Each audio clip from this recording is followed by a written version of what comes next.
അപ്പോൾ ആദ്യം തന്നെ നമ്മൾ ശ്രദ്ധിക്കേണ്ടത് നമ്മുടെ പോസ്ചറാണ്. നമ്മളെപ്പോഴും ഇരുന്നിട്ട് വേണം ഭക്ഷണം കഴിക്കാനായിട്ട്. പിന്നെ ഭക്ഷണം കഴിക്കുന്ന സമയത്ത് സംസാരിക്കാനോ അല്ലെങ്കിൽ ചിരിക്കാനോ അങ്ങനത്തെ ഒന്നും ഇല്ലാതെ ശ്രദ്ധിക്കണം. പ്രത്യേകിച്ച് വായുടെ അകത്ത് ഫുഡുള്ള സമയത്ത് നമ്മൾ സംസാരിക്കാനോ ചിരിക്കാനോ പാടില്ല. പിന്നെ ശ്രദ്ധിക്കുന്നത്, നമ്മൾ ചെറിയൊരു എമൗണ്ട് വായിൽ വെച്ച് നന്നായി ചവച്ച് ഭക്ഷണം കഴിക്കാനായിട്ട് ശ്രദ്ധിക്കണം. പെട്ടെന്ന് വിഴുങ്ങാതെ നല്ല രീതിയിൽ ചവച്ച് വിഴുങ്ങാനായിട്ട് ശ്രദ്ധിക്കും. പിന്നെ കുട്ടികളുടെ കാര്യത്തിൽ നോക്കുകയാണെങ്കിൽ, അവർ ഭക്ഷണം കഴിക്കുന്ന സമയത്ത് കളിച്ച് നടക്കാനൊന്നും പാടില്ല. അതൊക്കെ ഈ പറഞ്ഞ ഫുഡ് ട്രക്കിയിലേക്ക് ഇറങ്ങാനായിട്ടുള്ള സാധ്യത വളരെയധികം കൂട്ടും.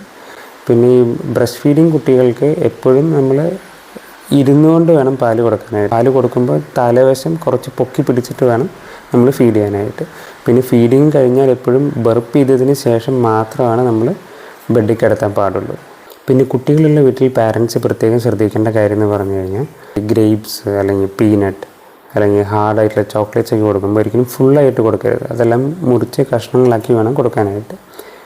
പിന്നെ എപ്പോഴും അവർക്ക് കഴിക്കാൻ കൊടുക്കുമ്പോൾ മുതിർന്ന ആരെങ്കിലും അവരെ സൂപ്പർവൈസ് ചെയ്യാനുണ്ടെന്നുള്ളതൊന്ന് ഉറപ്പുവരുത്തണം.